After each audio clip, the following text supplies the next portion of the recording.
안녕하십니까. 서울대학교 의과대학 내과학교실 분당 서울대학교병원 알레르기내과장을 맡고 있는 장윤석 교수입니다.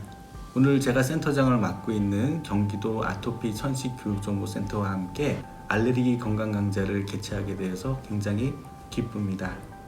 특히나 매년 300명에 가까운 분들이 참석하시던 큰 건강 강좌를 코로나19 사태를 맞이하여 어떻게 개최를 할까 걱정을 했었는데 이렇게 유튜브로 만나 뵙게 됐습니다. 오늘 저희가 정성껏 마련한 알레르기 질환에 대한 건강 강좌에서 유용한 정보들을 많이 받아가시고 또 질환 관리에 많은 도움이 되셨으면 좋겠습니다. 감사합니다. 코로나 때문에 마스크를 써야 하는데 너무 답답해요. 정말 그렇죠. 천식이 없는 정상인 사람들도 마스크를 쓰면 너무 힘들잖아요. 그래서 마스크라는 건 사실 코로나 바이러스의 비말을 차단하는 목적이기 때문에 KF94 같이 굉장히 오밀조밀하게 촘촘한 것들까지는 안 해도 되니까 마스크를 하실 때 통기가 좀 될 수 있는 그 비말 차단 정도로 가볍게 쓰시는 게 좀 좋을 것 같고요. 또 마스크도 종류에 따라서는 성분들이 좀 자극이 되는 것들이 있거든요. 그래서 마스크에 따라서 제품을 좀 써보시고 나한테 맞는 마스크가 어떤 건지를 좀 고민하시면 좋겠습니다. 사실 마스크를 쓰고 나니까 올해 저희 외래에 오시는 분들이 많이 얘기하시는 것이 비염이 너무 좋아졌어요 라고 하시는 분들이 상당히 많으세요. 찬바람이라든지 또 꽃가루 이런 것들이 이제 마스크 차단되시는 분들이 계셔서 그런 효과도 좀 있는 것 같고, 제일 중요한 거는 원래 쓰시고 계시는 그 흡입스테로이드나 그런 그 질병 조절제를 꾸준히 잘 쓰시는 게 중요하고, 그런 걸 쓰시면서 마스크를 쓰시면 훨씬 덜 할 수가 있고, 또 그 외출하실 때는 항상 그 기관지 확장대를 가지고 다니셔서 혹시 마스크 때문에 가다가 계단 같은 걸로 너무 숨차게 되면은 투여를 좀 하시는 게 좋겠습니다. 코로나에 걸릴 경우에 천식 환자가 조금 나빠질 수는 있기 때문에 항상 조심하시고 가장 중요한 손 씻기 그리고 마스크 너무 답답하지 않은 걸로 쓰시는 것이 좋겠습니다. 두 번째 질문, 천식이 있으면 비염이 잘 생기나요? 이거 어떻게 아셨어요? 사실 비염하고 천식은 숨쉬는 구멍인 코와 기관지에 병이 생기는 거잖아요. 하나의 기도, 하나의 질환이란 뜻인데 그만큼 서로 잘 생기고 서로 영향이 있어요. 알레르기 염증이 코에 오면 비염, 코에 염증이 되고 기관지에 오면 천식이 되거든요. 전체 비염 환자의 약 30에서 40%가 천식이 동반되고 천식 환자의 약 70에서 80% 굉장히 많은 환자들이 알레르기 비염이 동반됩니다. 그리고 흔히 윗물이 맑아야 아랫물이 맑다는 얘기가 있는데 알레르기 비염이 치료가 잘 돼야 이 상기도 위쪽이 잘 돼야 아래쪽인 천식도 조절이 잘 됩니다. 그래서 천식이 있으시면 반드시 알레르기 비염에 대해서도 얘기를 해주시고 거기에서도 관리를 잘 받으셔야 천식도 좋아집니다. 세 번째 질문입니다. 천식 치료는 먹는 약으로는 안 되나요? 이런 질문인데요. 천식이라는 병이 기관지에 알레르기 염증이 오면서 무지 예민해지거든요. 예민한 데가 자극이 들어가게 되면 확 오므라들어서 좁아지니까 숨이 차고 또 좁아진 구멍으로 공기가 통과되니까 쌕쌕 소리가 나거든요.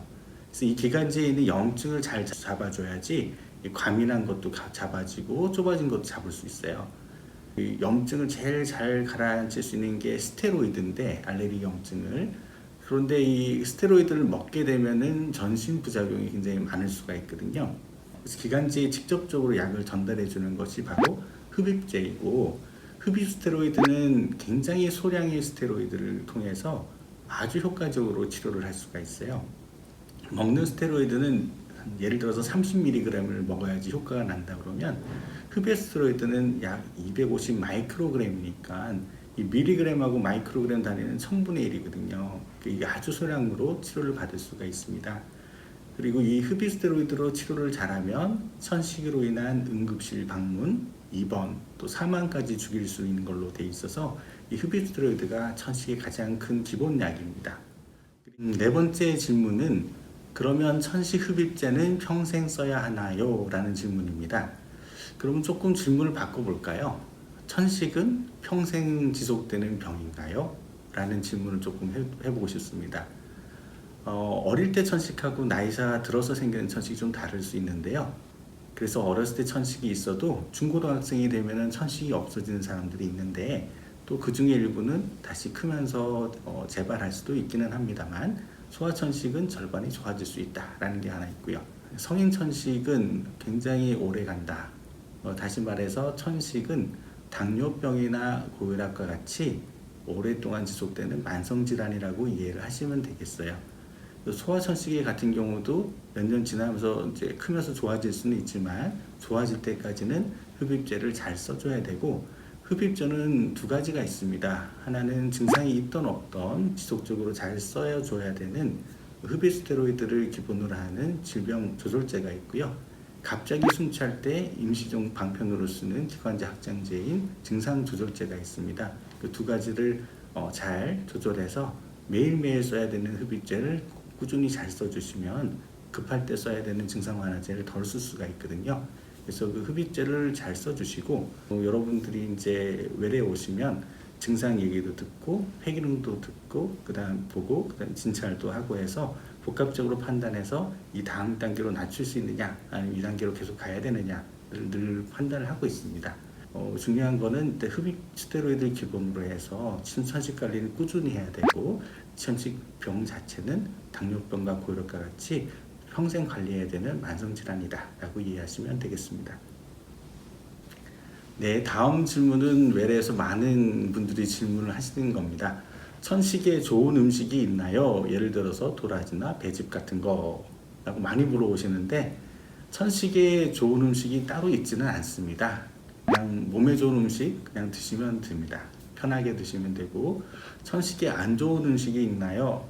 별로 없습니다. 그래서 그냥 일반적인 음식은 다 쓰시면 되고, 도라지즙이나 배즙 같은 거 먹어도 되나요? 음식으로 드시는 거는 괜찮습니다.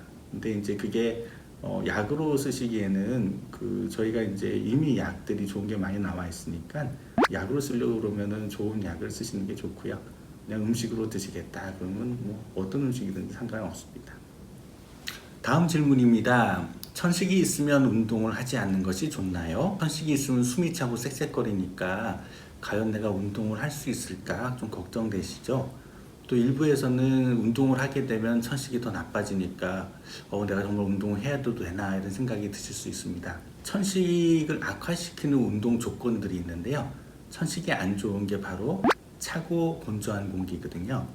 차고 건조한 공기에서 있는 환경에서 운동을 하게 되면 천식이 좀 나빠질 가능성이 높아요. 그래서 전통적으로 천식이 있는 분한테는 수영을 많이 권유했습니다. 여러분이 잘 아시는 박태환 선수도 어렸을 때 천식이 있어서 수영을 시작했다고 하죠. 근데 요즘에는 천식약이 굉장히 좋아져서 천식이 잘 조절되면 어떤 운동도 다 할 수가 있습니다. 단지 이제 조심해야 될 거는 갑자기 급하게 하는 운동은 천식을 좀 유발할 수 있어요. 그래서 모든 운동 전문가들이 얘기하는 준비 운동이 굉장히 중요합니다. 두 번째는 급할 때 쓰는 벤톨린이라는 기관지 확장제를 들고 가시면 좋아요. 그래서 운동하다가 갑자기 기관지가 좀 좁아지는 느낌이 올 때 두 번 뿌려주면은 기관지가 풀리고 정상이 되거든요. 그래서 응급약을 구비하는 게 좋고, 오늘 내가 운동을 진짜 너무 세게 한번 해봐야 되는 조건이다. 그러면은 운동 시작하기 전에 15분 전에 그 벤톨린을 2번 뿌려주면 운동 유발성 천식이 예방이 됩니다. 운동은 천식이 조절되면 마음껏 하시고, 천식이 조절되지 않을 때는 조금 조심하시는 게 좋습니다. 다음 질문도 많은 분들이 하시는 질문인데, 이거는 조금 복잡한 문제이기도 합니다. 왜냐하면은 이제 공기 좋은 곳이라는 곳이 어떤 곳이냐라는 거죠. 사실은 이제 아파트 생활 하시다가 천식이 있다고 그래서 전원주택으로 가시는 분들이 종종 있는데, 저는 전원주택으로 가시면 또 나름의 고충이 있습니다. 아시겠지만 좀 춥고 또 많이 습하고 또 생각보다 여러 가지 자연 환경에 노출되면서 그 천식이 더 나빠지는 분도 계시거든요. 그러니까 이제 공기 좋은 곳을 어떻게 정의하느냐 이런 문제가 조금 있는데, 도심에 살고 있어서 천식이 있기 때문에 어디 이사 가면은 나을 건가 이런 생각보다는 꾸준한 치료와 관리가 필요하다라고 말씀드릴 수 있겠습니다. 여러분과 함께한 유튜브 시간 어떠셨나요? 알레르기 건강 강좌를 유튜브로 하기는 처음인데요. 많은 도움이 되셨기를 바라고, 궁금하신 게 많으실 텐데 외래에서 뵐 때 편하게 또 말씀해 주시고 질문해 주셨으면 좋겠습니다. 오늘도 모두 건강하시고 다음에 또 뵙겠습니다. 감사합니다.